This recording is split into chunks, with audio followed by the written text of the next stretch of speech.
Bienvenidos al chat Médico Prevem. En esta edición hablaremos del corazón, nuestra maquinaria perfecta que trabaja incansablemente durante toda nuestra vida, necesita que cuidemos de él. El tema de hoy, check-up cardiovascular como prevención primaria. Agradecemos al Hospital HMG Coyoacán por la recomendación y coordinación con el expositor de esta ocasión.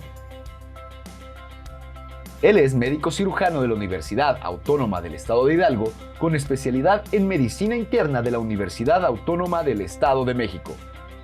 Cardiólogo titulado con mención honorífica del Programa Nacional de Posgrados en el Instituto Nacional de Ciencias Médicas y Nutrición, Salvador Subirán y la Universidad Nacional Autónoma de México. Y una alta especialidad en ecocardiografía.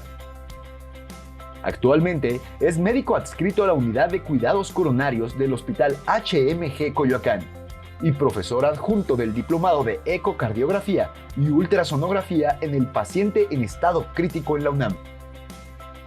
Él es Carlos Galloso Chávez. Les recordamos que al final de la presentación habrá una sesión de preguntas y respuestas moderada por el Dr. Alejandro López Riva, director médico de Prevem Seguros, y un breve mensaje comercial. Nuevamente, gracias por estar con nosotros y compartir esta plática con nuestro auditorio. Dr. Carlos Galloso Chávez, bienvenido.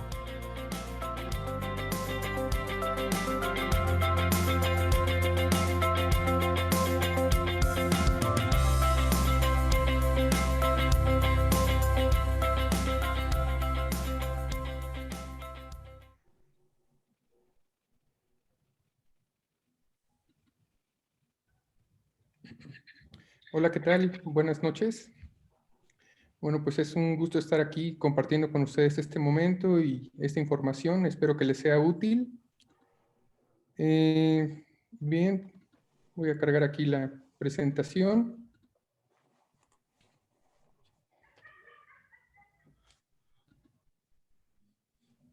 Correcto, pues esta noche nos tocó hablar un poco acerca de lo que es la prevención primaria cardiovascular y las pruebas que empleamos en cardiología para el estudio de la situación cardiovascular del paciente. Bueno, antes que nada, pues vamos a poner un poco el planteamiento del problema, ante qué nos encontramos, ¿no? ¿Cuál es la situación del problema actual y cómo podemos plantear todo esto para hacernos un poquito más conscientes de, pues, en qué problema y en qué situación nos encontramos? Tenemos la Encuesta Nacional de Salud y Nutrición del 2018. Esta encuesta es muy grande, la coordina el INEGI, el Instituto Nacional de Salud Pública y la Secretaría de Salud. La última encuesta fue del 2018. Y bueno, algunos aspectos muy sencillos. Sé que esta presentación va dirigida hacia una población general, entonces trataré de aterrizar todo esto de la mejor forma. Vamos a ver, el periodo en el cual se llevó a cabo esta encuesta se hizo una encuesta de 2018 a 2019 y de 2018 a 2019 de junio a febrero del 2019. Aquí captaron 50,000 viviendas, que eso se estudia el componente de salud, y 32,000 viviendas que componen el componente de estudio de nutrición. En total se estudiaron 126,5 millones de habitantes. La población de estudio se agrupa en cuanto a grupos de edad en población de 0 a 4 años, población de 5 a 9 años, población de 10 a 19 años y población de 20 y más años. Nos damos cuenta, para aspectos formales de esta plática, que el 65,4% de la población se encuentra en este rango de edad, o sea, 82,7 millones de habitantes aproximadamente, que aquí es la población donde impacta más los problemas cardiovasculares. Se estima que para este año 2021 la población nacional es de 130 millones y este rango de entre 15 a 19 a 60 a 64 años de edad se encuentra la mayoría de la población. Es una población en edad de trabajar que representa aproximadamente el 66,6%. enfocando un poco más el tema de lo que es el riesgo cardiovascular, pues aquí el pivote son las enfermedades crónicas. Hablemos de diabetes, hablamos de hipertensión, hablamos de obesidad, hablamos de sedentarismo, ¿de acuerdo? Y bueno, esos son los detonantes de los problemas cardiovasculares principalmente. Según esta encuesta, que es un referente nacional, la población diabética en pacientes mayores de 20 años y más ha aumentado del 2012 al 2018. Actualmente se sabe que más del 10% de la población nacional, 10.3% para ser exactos, se estima que tengan problemas de diabetes mellitus. Esto equivale a 8.6 millones de personas, para que veamos el grado y el impacto que esto tiene. El 11.4% se piensa que se ha estudiado que son mujeres y el 9.1% son hombres. Esto, si vemos, representa un aumento significativo del 2012 al 2018. Entonces, es una epidemia en aumento. El problema de la hipertensión en población de 20 años y más años, también vemos que va en aumento en cuanto a la encuesta del 2012 a la encuesta del 2018. Actualmente, un 18.4% de la población nacional presenta problemas de hipertensión. Y bueno, es muy común ver en los pacientes en el consultorio, cuando haces los diagnósticos de hipertensión, que pues se sorprendan, ¿no? Finalmente es un episodio de duelo, de perder la salud, porque son enfermedades silenciosas, que el paciente no se da cuenta, llega por síntomas inespecíficos, como dolor de cabeza, cansancio, fatiga, disminución de la agudeza visual, y haces el diagnóstico y pues los pacientes se sienten un tanto abatidos, ¿no? Pero si se dan cuenta, con esta prevalencia tan alta, pues es casi 2 de cada 10 pacientes los que llegan a presentar este problema. En cuanto a colesterol, triglicéridos, que es otro de los problemas o otra de las enfermedades coadyuvantes importantes para incrementar el riesgo cardiovascular. Como riesgo cardiovascular, ¿qué entendemos?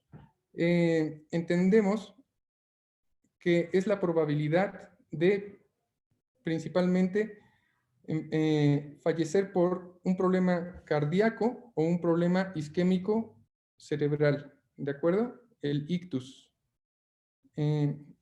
También la hipertensión puede derivar en una hemorragia cerebral, que también es un problema derivado de lo mismo. Bien, colesterol y triglicéridos en población de 20 y más años. Entonces, aquí los tenemos divididos pues, por ambos sexos en la encuesta 2012 y 2018 en hombres y mujeres, o mujeres y hombres. Entonces, nos estamos dando cuenta de que estos problemas de colesterol, triglicéridos en la población en general también van en aumento del 13 al 19.5% de la población. En mujeres de 14 a 21% de la población del 2012 al 2018 y en hombres del 11.7 al 17.7% de la población. ¿De acuerdo? Entonces, pues es una epidemia que pues, realmente es preocupante. El consumo de tabaco en la población en pacientes de 20 años y más es un problema importante. El promedio de los cigarros consumidos diarios en promedio fue de 7.5 en 2006 y 6.3% en 2012. He leído pues, bueno, algunos artículos que durante la pandemia ha disminuido el consumo de tabaco.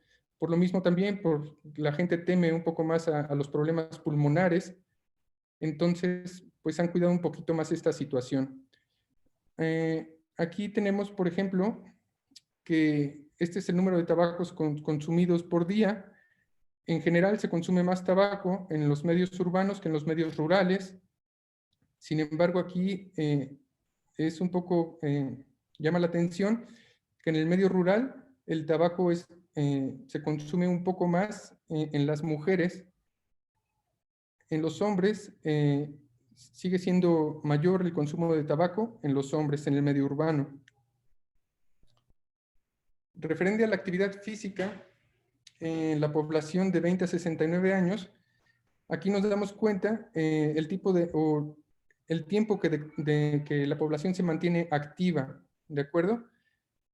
Este es el porcentaje del 0 al 35%, y esto son los minutos por semana que la gente destina a mantenerse activa, ¿de acuerdo? 150 minutos por semana. Aquí vemos que la mayoría de la población se encuentra en este rango, que equivale a menos de 2.5 horas por semana. Es decir, población adulta de 20 a 69 años es la mayoría, ¿de acuerdo? En este rango que hace menos de 2.5 horas por semana.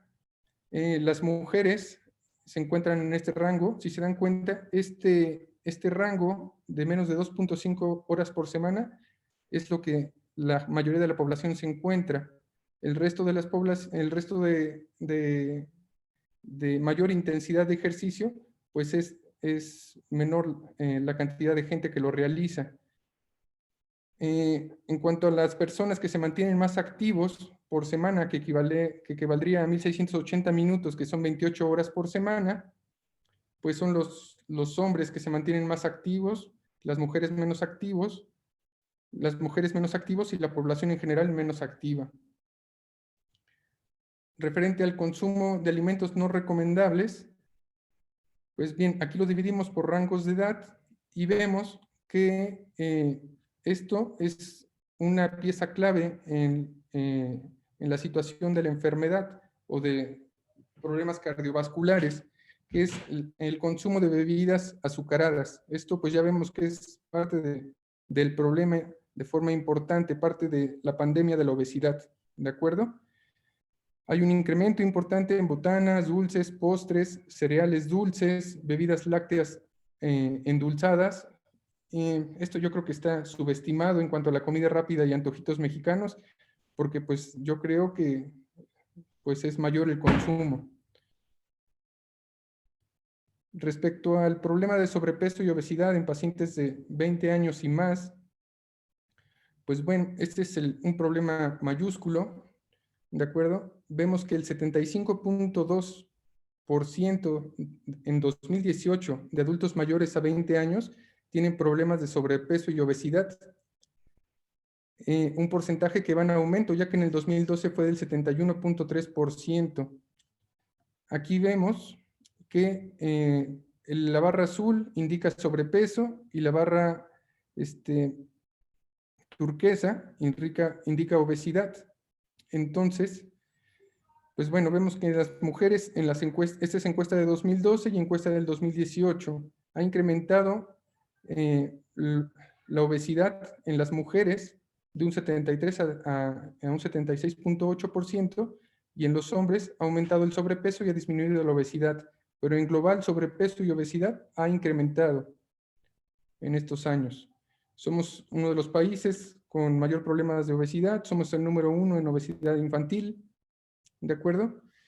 Y bueno, aterrizando todos estos problemas que les acabo de comentar, diabetes, obesidad, tabaquismo, dislipidemia, o sea, colesterol, triglicéridos altos, sedentarismo, o sea, gente que no hace actividad física, pues detona todo este problema de afección cardiovascular. Según esta encuesta que publica el INEGI, las principales causas de defunción en 2015, esta es una tabla por defunciones con respecto al total. Y bueno, aquí clasifican a las enfermedades del corazón y se excluye el paro cardíaco, porque muchas veces los certificados están mal llenados y ponen paro cardíaco. Todo el mundo fallece de paro cardíaco, pero hay que llenar bien los certificados para llevar una buena epidemiología. Entonces, para esta fecha, 2015, las enfermedades del corazón constituían el 19.6% de las muertes en México. Diabetes mellitus, tumores malignos, accidentes, en general, enfermedades del hígado y enfermedades cerebrovasculares en orden de mayor a menor, ¿de acuerdo? Pero este es el impacto que tenemos en la población general. Muy bien, dentro de estas defunciones, a la fecha del 2015, entonces tenemos que las enfermedades isquémicas del corazón, si nos damos cuenta, pues abarcan la mayoría, que son un 68.5%. Ahorita vamos a hablar de lo que, en términos generales, y espero que sea de una manera entendible, de qué se trata la isquemia. Enfermedades hipertensivas en un 18.1%, es decir, de todas las defunciones de enfermedades cardiovasculares, 68.5% son de causa isquémica, 18.1% de causas hipertensivas y enfermedades de circulación pulmonar y otras enfermedades del corazón, 12.9%. Y actualmente esto era de mayor cantidad en años previos. Había mayor afección por fiebre reumática aguda y enfermedades cardíacas reumáticas crónicas. Ha disminuido esto sustancialmente, ¿de acuerdo? La fiebre reumática era una enfermedad causada por el estreptococo beta hemolítico. Eran los niños que se enfermaban de amígdalas y después presentaban un soplo, las válvulas del corazón se enfermaban, principalmente a la válvula mitral, posteriormente a la válvula aórtica, y condicionaban ya sea un cierre importante, a lo cual denominamos de forma médica estenosis, o una dilatación o una flacidez de las válvulas, en la cual hacen que la sangre regrese y se forme un fenómeno que se llama insuficiencia. Esto a largo plazo termina por una indicación de cambio quirúrgico de la válvula, una cirugía a corazón abierto. Bien, entonces, espero que este preámbulo nos haya aterrizado un poquito de la importancia y el impacto que está causando todas estas enfermedades. ¿De acuerdo? Bien, la Organización Mundial de la Salud ha generado algunas guías, perdón,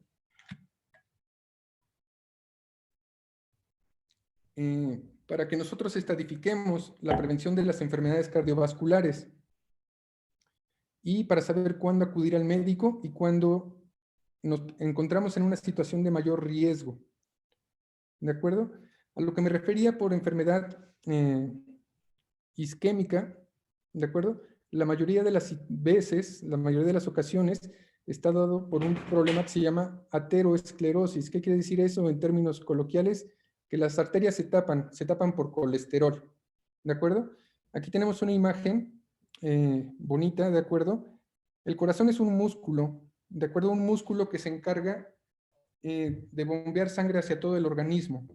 Tiene 4 cavidades, 2 cavidades superiores, que son las aurículas, 2 cavidades inferiores, que son los ventrículos.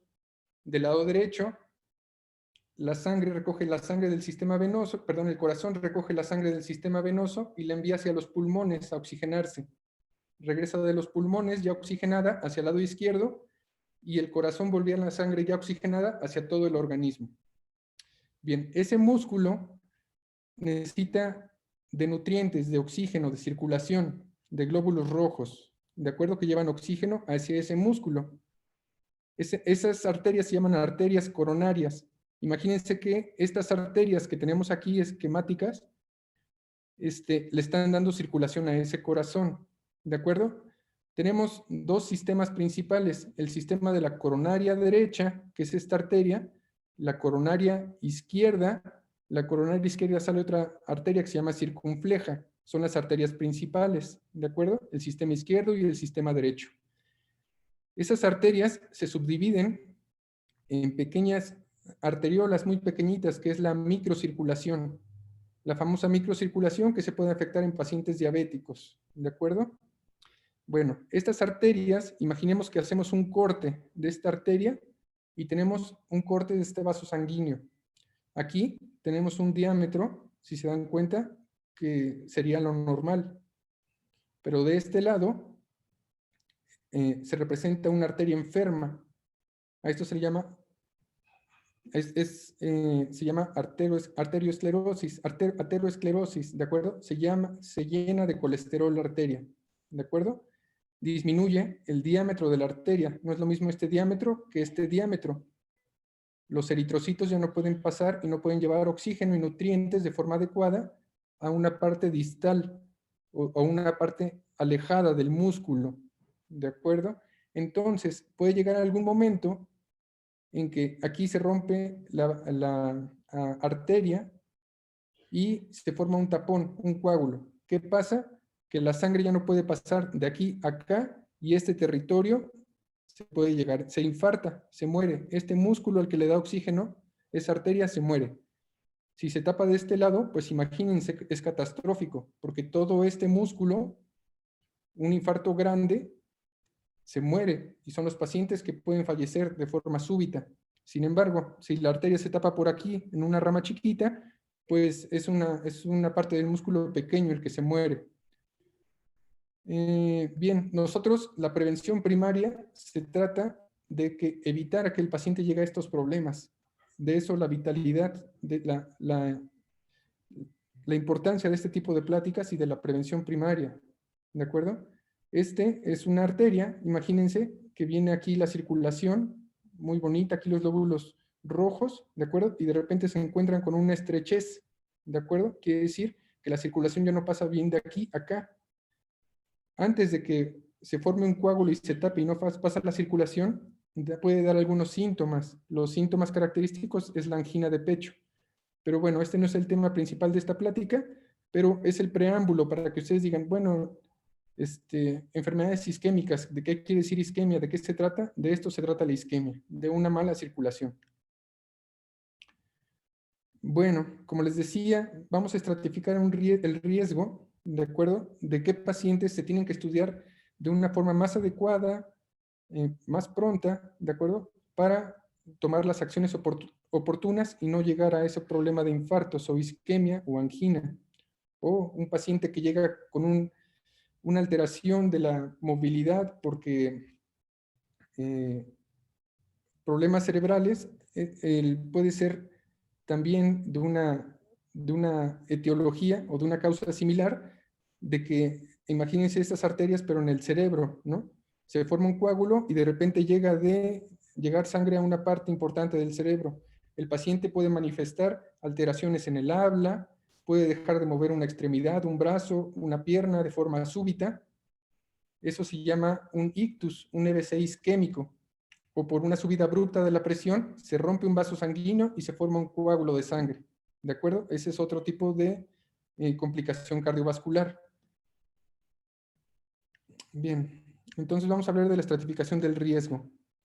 Hay calculadoras en línea en la que ya nos pueden ayudar de forma muy exacta, ¿de acuerdo? Simplemente hay que llenar, por ejemplo, está esta del Colegio Americano de Cardiología, que nos estima un riesgo cardiovascular de aterosclerosis. Simplemente hay que llenar estos campos que son los más importantes: la edad actual, el género, la raza, la presión, colesterol. HDL se refiere a las moléculas de grasa buena. LDL, a grosso modo, también se refiere a las moléculas de grasa mala. Tiene que haber una relación entre moléculas de grasa buena y grasa mala. Si hay historia de diabetes, si hay historia de hipertensión, si hay historia de tabaquismo, si el paciente ya se encuentra en un tratamiento con estatinas, que son fármacos para bajar los colesterol, o si el paciente se encuentra en una terapia de aspirina. Y bueno, ya si ustedes llenan todos estos ítems, pues les puede dar una estimación de riesgo cardiovascular de forma automática. O bien lo podemos hacer con este tipo de tablas que voy a presentar a continuación. Entonces, esta plática va enfocada para personas con factores de riesgo que aún no han presentado síntomas, que no han tenido infartos previos, que no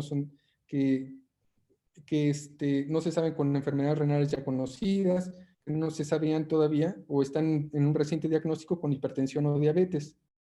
Las personas con enfermedades coronarias ya conocidas, los pacientes que ya tuvieron una embolia cerebral o problemas vasculares periféricos ya establecidos, estos pacientes ya pasan a otro protocolo de estudio que se llama prevención secundaria, porque ya padecieron la enfermedad. Antes de padecer la enfermedad, hay que ver qué factores de riesgo presenta el paciente y tratarlos con prevención primaria. Bueno, ¿qué objetivos tienen estas directrices? El objetivo es prevenir los episodios coronarios, cerebrovasculares y reducir el riesgo cardiovascular. Y bueno, estas recomendaciones van a ayudar a la población a incentivar, hay que incentivar el abandonar el tabaco o fumar menos, y pues obviamente los que no lo hacen, que no empiecen a hacerlo, a seguir una dieta saludable, de preferencia supervisada por un nutriólogo, que les llevaría un régimen alimenticio adecuado a su situación de salud actual, a realizar actividad física regular, lo regular, por lo menos, lo que se recomienda es que sea una actividad mayor a 30 minutos diarios, a reducir el índice de masa corporal y el índice de cintura-cadera y el perímetro de la cintura, bien, a reducir las cifras de presión arterial y disminuir la concentración de colesterol, a controlar la glucosa en pacientes que se encuentran en una situación de prediabetes o bien que ya son diabéticos, llevarlos a un control óptimo, y en pacientes en los que consideremos que son de alto riesgo o que estadifiquemos como pacientes de alto riesgo, que tomen antiagregantes plaquetarios cuando sea necesario. Ojo, no todos los pacientes que sean gorditos, diabéticos, hipertensos, por sí tienen que tomar aspirina. Es muy común que lo receten en cualquier persona la aspirina, pero no es para todos porque no se ha mostrado de beneficio y en algunas personas puede inclusive producir sangrados o hacerlos propensos al sangrado. Bueno, entonces, como les decía, esto va enfocado a personas que no han presentado síntomas. Esto se refiere a la prevención primaria.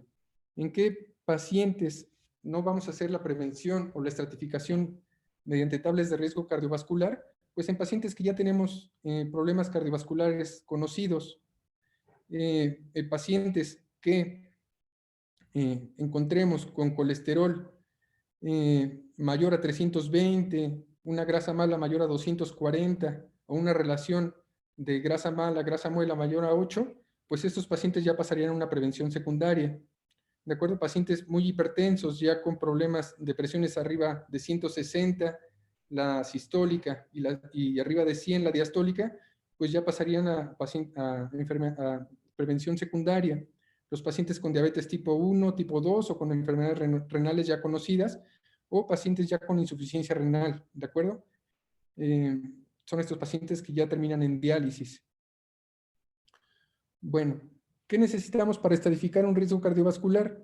Tenemos que saber si hay o no hay diabetes, el género. Las enfermedades cardiovasculares son más frecuentes en pacientes mayores a los 40 años y en mujeres posterior a la menopausia.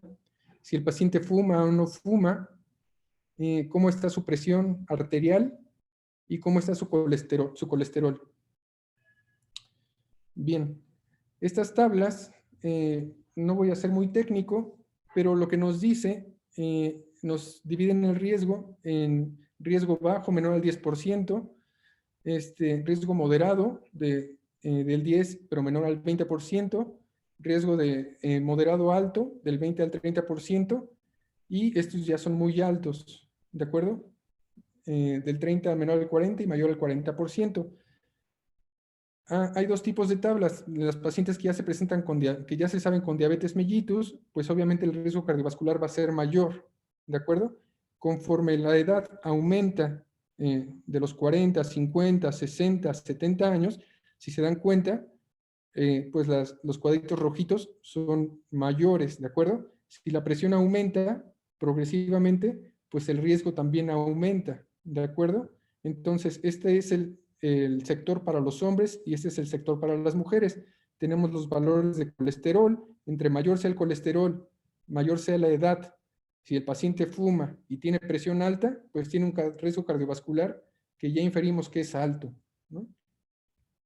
En los pacientes sin diabetes mellitus, pues también disminuye un poco el riesgo porque la diabetes es un factor determinante, pero es lo mismo. Pacientes preferentemente masculinos a partir de los 40 años de edad que elevan colesterol y elevan cifras de tensión arterial, pues va elevando progresivamente su riesgo cardiovascular. En esta tabla es un poco más simplificada para pacientes que no tengan a la mano sus niveles de colesterol.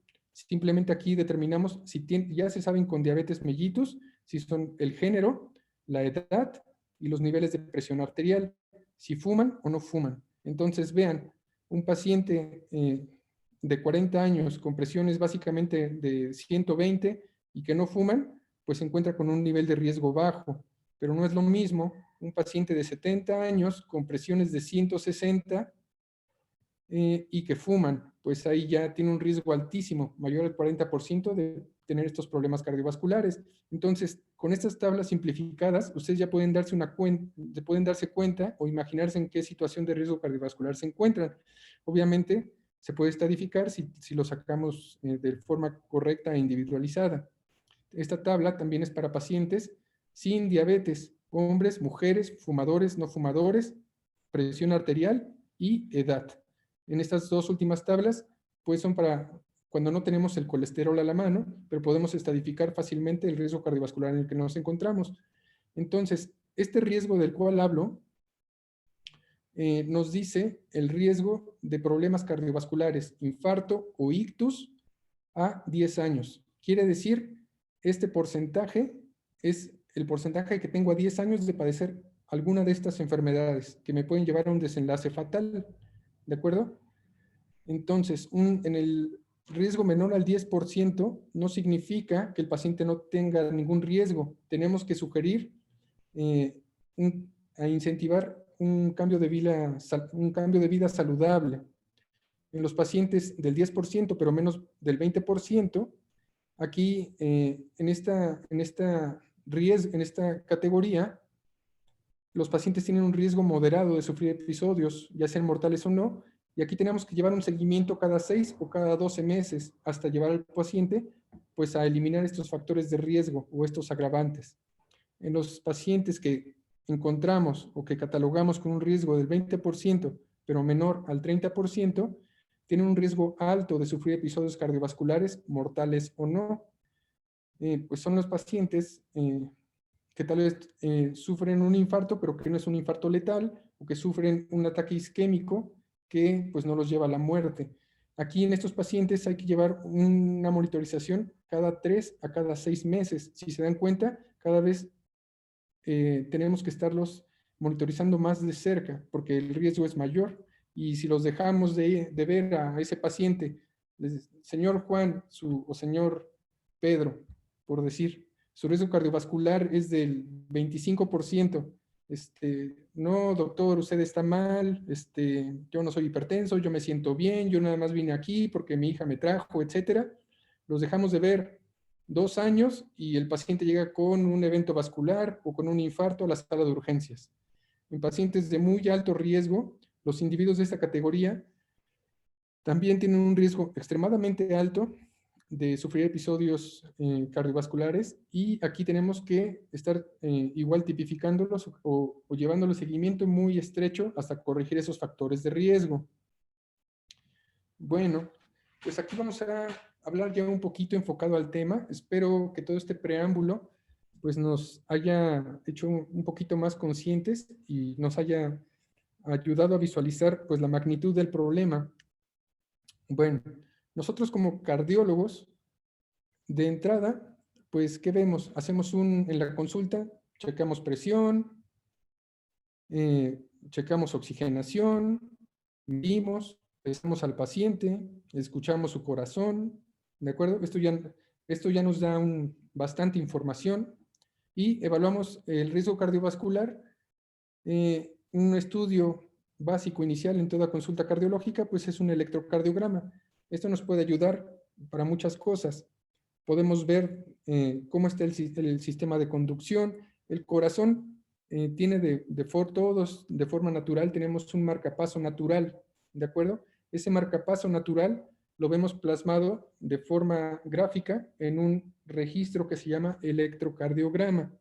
Aquí vemos cómo está funcionando ese marcapaso natural que todos tenemos, que hace que el corazón trabaje de una forma eficiente y sincrónica, ¿de acuerdo? Que las dos aurículas latan a un momento, se relajen la parte inferior del músculo, que son los ventrículos, se relajan las aurículas y se contraen los ventrículos. Esa orden nosotros no la controlamos, se rige bajo un sistema que se llama sistema nervioso autónomo y que coordina el marcapaso del corazón. Entonces, eso se lleva bajo un sistema nervioso autónomo. Bueno, no nos vamos a adentrar tanto en eso, pero aquí ya en un registro de electrocardiograma, nosotros como cardiólogos, como profesionales de la salud, nos damos cuenta cómo está funcionando ese marcapaso.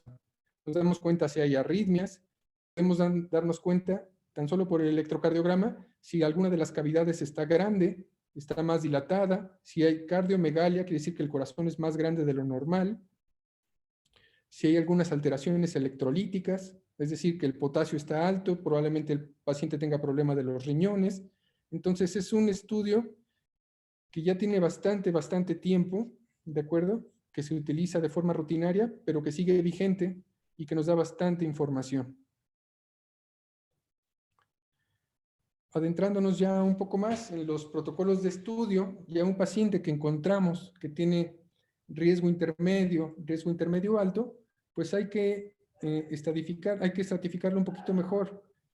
A veces, si nosotros lo encontramos en una etapa temprana, si dimos cuenta que nos recordamos esas arterias que tienen colesterol, que tienen una mala circulación, no pueden dar síntomas, a veces no dan síntomas, o muchas veces no dan síntomas hasta que la obstrucción es significativa, mayor al 70%, ¿de acuerdo? Pero eso pues ya es la antesala básicamente para un infarto. Entonces lo importante es encontrar antes de que el paciente llegue a una sala de urgencias, porque el paciente llega con dolor, con un infarto. ¿Cómo hacemos eso? Pues con este tipo de estudios diagnósticos. Entonces, tenemos la prueba de esfuerzo en banda, que es un estudio muy sencillo, es un estudio económico relativamente, que nos da bastante información, porque aquí vemos el electrocardiograma en tiempo real, mientras el paciente lo sometemos a un estrés físico, a una caminadora. No es lo mismo un corazón en reposo, de acuerdo que llega el paciente a consulta, ¿sabe qué, doctor? He tenido un dolor opresivo en el pecho, cuando subo las escaleras me viene el dolor, de repente ese dolor se me va al cuello, hacia el brazo izquierdo, me pongo todo sudoroso, pálido. Pero ahorita me siento bien. Revisamos el electrocardiograma, está bien. Y yo en mi caso soy ecocardiografista, lo veo con el ultrasonido, se mueve bien su corazón. Pero ojo, que el corazón en reposo en la consulta se encuentre bien, moviéndose bien con un electrocardiograma normal, no quiere decir que el paciente se encuentre pues en una situación fuera de riesgo. Y más aún si ya tiene todos estos factores de riesgo de los que platicamos con una probabilidad de riesgo alta o intermedia alta. Entonces, ¿qué hacemos?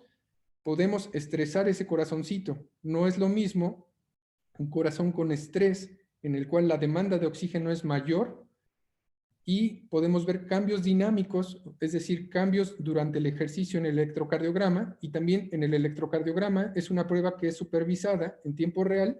Entonces yo le estoy viendo al paciente, le estoy checando la presión, le estoy checando su oxigenación, le estoy preguntando si el dolor que ha tenido en casa es el mismo que presenta en ese momento. También vemos si hay alguna alteración en el electrocardiograma durante el ejercicio, y entonces pues ya se da una prueba como positiva o negativa. Es una prueba que nos da bastante información. Nos da una situación de cómo está su condición física, de cómo está la circulación de las arterias del corazón. Nos da información si hay arritmias, nos da información acerca de cómo se comporta la presión arterial durante el ejercicio. ¿De acuerdo? Entonces, es una prueba muy valiosa para el diagnóstico de la estratificación del riesgo. También es importante esta prueba para pacientes que no han hecho ejercicio en mucho tiempo y de repente quieren decir, hoy es un buen día para cambiar mi vida, me voy a hacer un régimen de ejercicio. Principalmente desde los 35 años en adelante, está recomendable en pacientes que no hacían ejercicio y que quieren empezar un régimen de ejercicio, que inicien este tipo de pruebas diagnósticas para ver la seguridad con la cual lo pueden hacer. Bien, entonces, de acuerdo. Entonces, como les comenté, es la prueba de las pruebas cardiológicas más sencillas que tenemos. Aquí está el médico, el operador. Este es el paciente, está conectado. Esta es una caminadora. La caminadora empieza con... Hay varios protocolos de esfuerzo. Hay protocolos para pacientes adultos, hay protocolos para pacientes jóvenes, ¿de acuerdo? O que tengan una movilidad sin problemas, ¿de acuerdo? El objetivo es hacemos un cálculo para retar a su corazón y acelerarlo. Hay que llevarlo al 85% de la frecuencia cardíaca máxima para la edad del paciente. Bueno, me voy a apurar un poquito. Y bueno, aquí vemos que la sensibilidad, es decir, la capacidad de la prueba para detectar a los pacientes enfermos es del 61%. Y la especificidad, que es la capacidad para detectar a pacientes sanos es del 65 al 75%. No son muy altas la sensibilidad y la especificidad, sin embargo, no es mala, ¿de acuerdo? Para hacer un estudio de estas características, no invasivo, de bajo costo. También hay una prueba de esfuerzo con una bicicleta, ¿de acuerdo? Otro tipo de test de estudio es la medicina nuclear cardíaca. Lo hacemos para pacientes que tienen una movilidad reducida, que no tienen una muy buena señal eléctrica, ¿de acuerdo? Pacientes que tienen prótesis de rodillas, problemas de cadera, que no se pueden movilizar bien, que no se ve bien con el ecocardiograma porque no tienen una buena imagen del corazón. Podemos hacer esto, se hace como una especie de tomografía del corazón inyectando una sustancia radioactiva en la vena, ¿de acuerdo? También se puede hacer con esfuerzo físico o bien inyectando un vasodilatador sanguíneo. Es un poco técnico, pero aquí hagan de cuenta que hacen cortes del corazón y vemos qué parte del corazón capta bien ese trazador y vemos si alguna parte del corazón no capta bien, quiere decir que no tiene buena circulación esa parte del músculo y pasamos a otro episodio de estudio. Otro tipo de estudio muy recomendable es una prueba de esfuerzo que aumenta la sensibilidad, es decir, la detección de pacientes enfermos en un 88% y especificidad en 83%. Esto es el ecocardiograma, es decir, el ultrasonido del corazón del paciente haciendo esfuerzo físico. Lo más común es que lo hagamos en una bicicleta. Es un estudio, bueno, pues, ¿qué les puedo decir? Yo me dedico a eso, que nos da bastante información en cuanto a la condición física del paciente. Vemos en tiempo real la movilidad del corazón. Aquí es un poco más esquemático, ¿de acuerdo? Ese es un tipo de bicicletas. El operador está aquí viendo el corazón, haciendo el ultrasonido, ¿de acuerdo? Vemos en tiempo real cómo se está moviendo el corazón y vamos aumentando paulatinamente la frecuencia cardíaca sin ningún estímulo químico, sin ningún fármaco, simplemente con el ejercicio físico. Y aquí vemos las variables, si el paciente presenta dolor, si vemos alguna alteración que el corazón no se mueva bien durante el ejercicio o que el presente dolor de pecho. Son parámetros que nosotros evaluamos para decir que alguna arteria no tiene buena circulación. Otros parámetros que nosotros tenemos a la mano también son que pruebas un poquito más sofisticadas, como es la angiotomografía coronaria, tiene muy buena sensibilidad, pero tiene mayor especificidad, es decir, que puede detectar a pacientes sanos, ¿de acuerdo? Entonces, aquí esta tomografía requiere de medio de contraste, pero nos ilumina muy bien lo que es la circulación de las arterias coronarias, las que le mostré en el corazón, y nos puede ayudar a detectar lesiones a partir del 50% de una forma muy exacta. Otro método de estudio es la resonancia magnética cardíaca. También lo podemos utilizar en pacientes que no tengan buena imagen con el ultrasonido, que es una de las limitaciones del ultrasonido. Decimos que si una resonancia magnética, también hay protocolos de estrés administrando fármaco para acelerar el corazón en la resonancia magnética. Si una prueba de estrés para resonancia magnética sale satisfactoria, sale negativa, decimos que un paciente puede estar libre de eventos a 3 años en 99.2% si tienen una prueba de resonancia magnética normal. También en los pacientes con un test de cicloergómetro con ecocardiograma sale una prueba negativa, tiene una tasa anual de eventos de muerte cardíaca e infarto no fatal menor al 1% anual. Entonces son pruebas que nos dan bastante información, no invasivas. Otro método para estratificar el riesgo, pues puede ser el calcio coronario. Generalmente se hace en conjunto con la angiotomografía coronaria, pero aquí lo que miden son las calcificaciones que tiene la circulación coronaria. Si sale un score de calcio muy alto, corresponde a un riesgo cardiovascular muy alto. ¿De acuerdo? Entonces todo esto tiene sus ventajas, sus limitaciones. Cada tipo de estos estudios, ergometría, que es la prueba de esfuerzo convencional, ecocardiografía de estrés con ejercicio, o bien administrando un medicamento para acelerar el corazón de forma progresiva, ¿de acuerdo? Pero mediante un fármaco, la gammagrafía de perfusión, que es la medicina nuclear, que les digo que les inyectan un fármaco radioactivo para ver cómo está la circulación del corazón, la angiotomografía coronaria y la resonancia magnética de estrés. Todo esto tiene una sensibilidad y especificidad diferente y cada uno tiene sus indicaciones especiales. Pero bueno, pues nos ayuda bastante. Y ahora nos dice, si una prueba sale positiva, en caso del problema cardiológico, en caso de una prueba de estudio de las que mencioné previamente sale positiva, muchos dicen, bueno, ¿qué sigue? Si sale positiva dentro del laboratorio, un paciente que ha tenido dolor, una prueba de estudio sale positiva porque alguna de las arterias tiene mala circulación, pues lo que sigue es un cateterismo. Lo explico brevemente nada más pues para ver qué es lo que sigue en el protocolo de estudio y tratamiento. Consiste en puncionar una arteria, puede ser una arteria del brazo, una arteria femoral, se sube una serie de catéteres hacia el corazón, se inyecta un medio de contraste para ver la circulación que les enseñé, circulación derecha, circulación izquierda.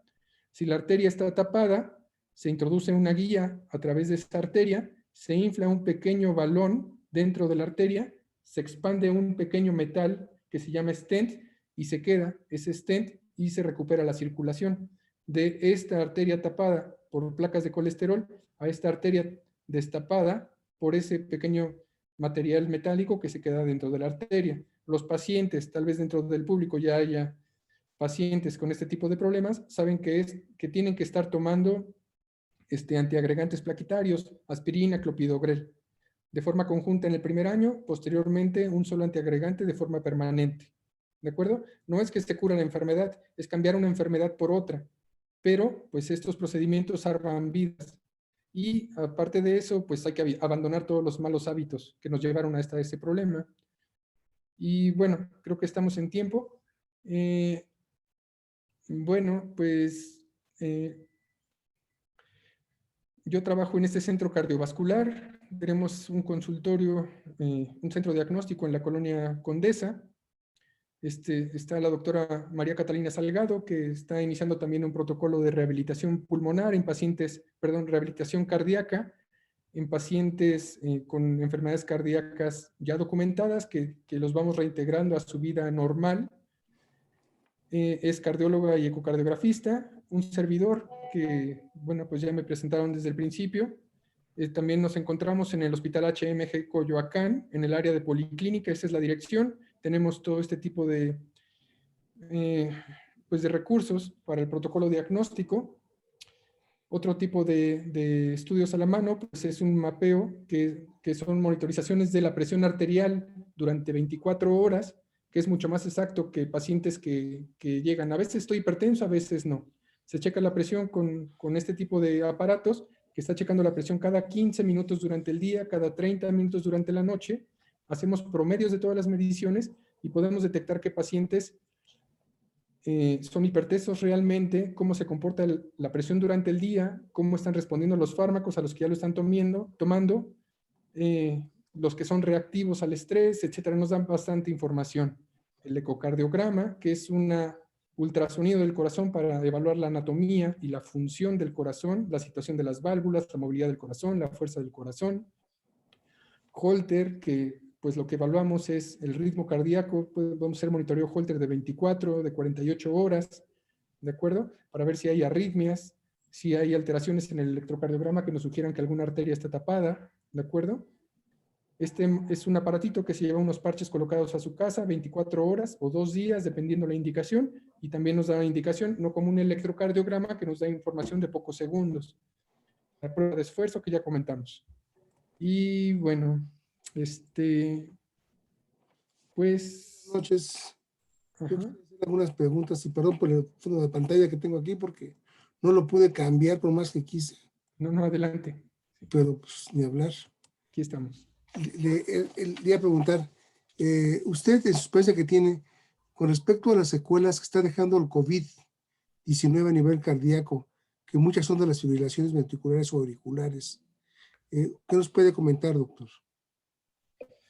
Ok, bueno, en la situación del COVID, pues sí, nos están llegando bastante pacientes. La situación es de que muchos desarrollan problemas cardiovasculares relacionados a disautonomías. Quiere decir, expliqué brevemente que pues el corazón se rige bajo un sistema nervioso autónomo, ¿no? Pero de repente en este tipo de pacientes lo que vemos es de que presentan taquicardias en situaciones de reposo, durante el sueño los levantan las palpitaciones, hacemos un holter para una identificación de ritmo en 24 horas y vemos que tienen, pues de repente se acelera bastante su corazón, en corazones que son estructural y funcionalmente sanos ya estudiados con un ecocardiograma.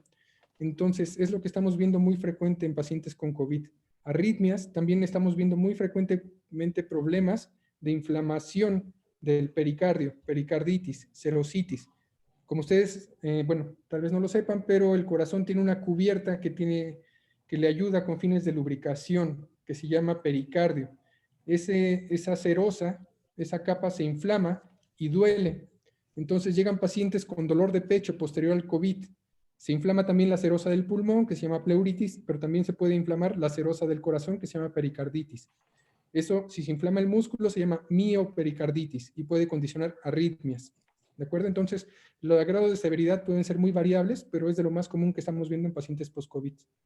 Doctor, había estado escuchando en algunos artículos y con algunos panelistas que personas asintomáticas después llegan al hospital o con un médico cardiólogo como usted y por dolores de disnea o dolores o por palpitaciones y que siendo asintomáticas pudieron haber tenido secuelas cardiovasculares. ¿Eso es cierto?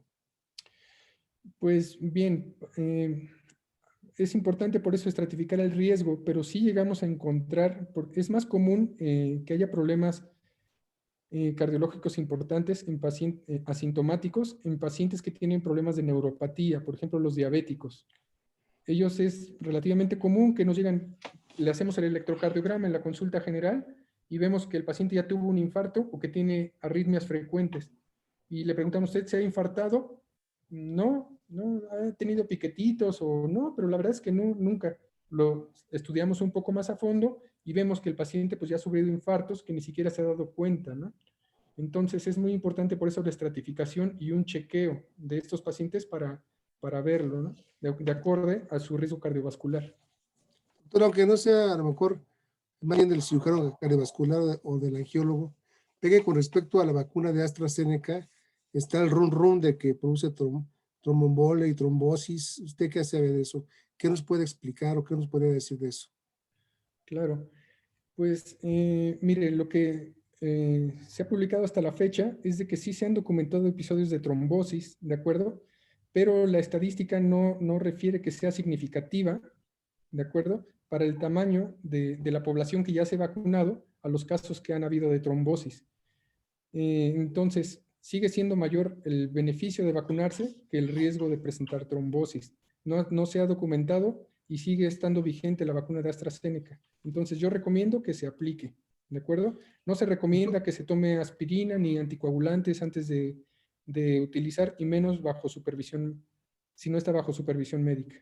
Es muy importante porque ahorita que está la campaña de vacunación, hay mucha gente que se lleva su cajita de aspirinas y se toma una aspirina cada 8 horas para, si le tocó la AstraZeneca, para evitar la vacuna, pero qué bueno que nos lo explicó. Doctor, tengo una pregunta. Los pacientes con anticoagulantes, independientemente del COVID, tienen problemas de fibrilación ventricular, ¿verdad? O auricular.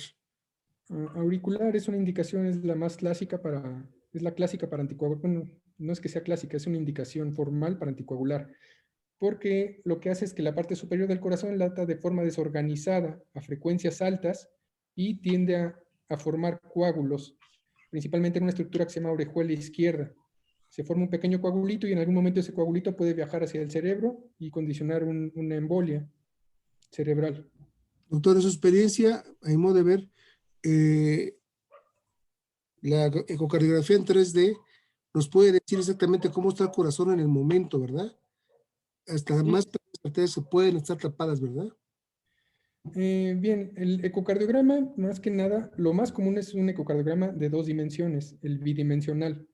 ¿De Ajá. acuerdo? Aquí lo que vemos es la anatomía. Vemos el tamaño del corazón, el grosor del músculo, la función de las válvulas, ¿de acuerdo? E indirectamente, si vemos que alguna pared del corazón no se mueve bien, podemos inferir que la circulación no está bien de ese corazón, pero no es un método para diagnosticar que alguna arteria no tiene una circulación. Para eso se hace un cateterismo diagnóstico, ¿de acuerdo? Para ver bien cómo está la circulación de esas arterias. Pero por ecocardiograma lo podemos deducir indirectamente. Aquí nos preguntan, el adormecimiento continuo, nomás que ya quitaban el chat.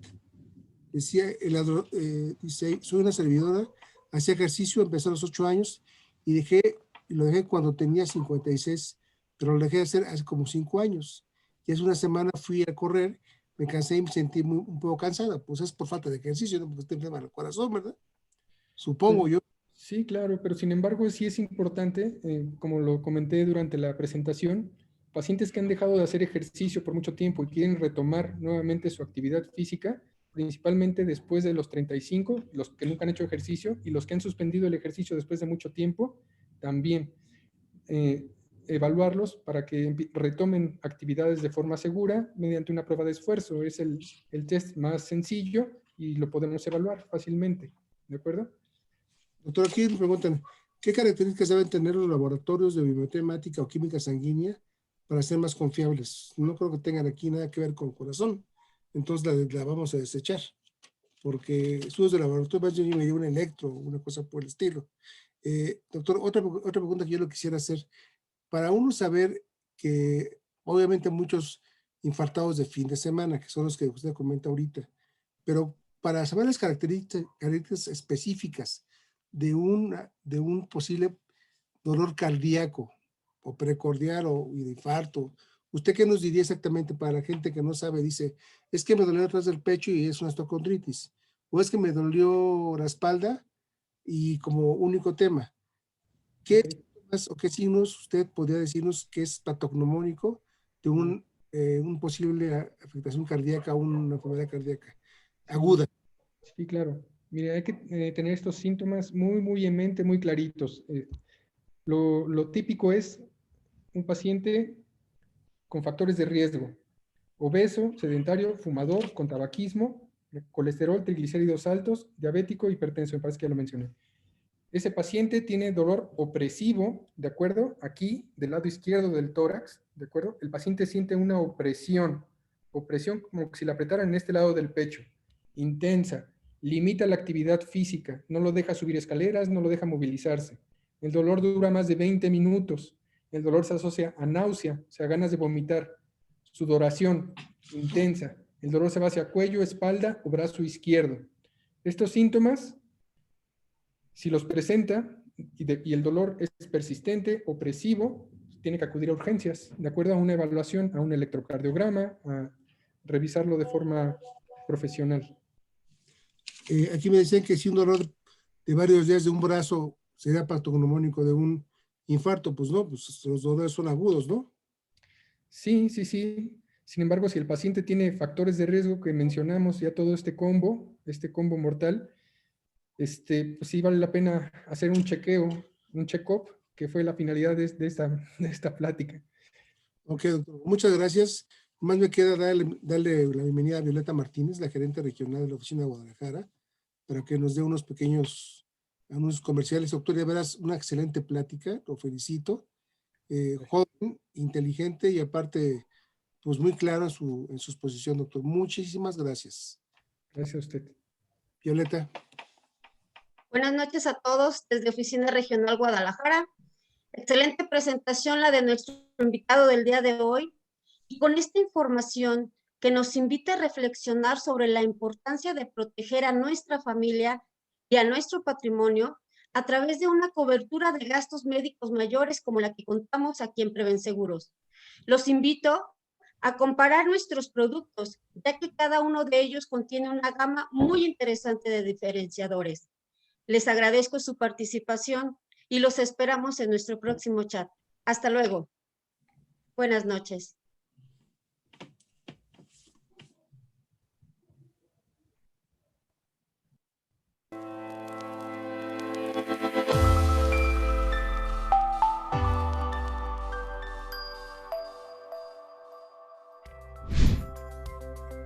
Agradecemos su participación en esta edición del Chat Médico Preven.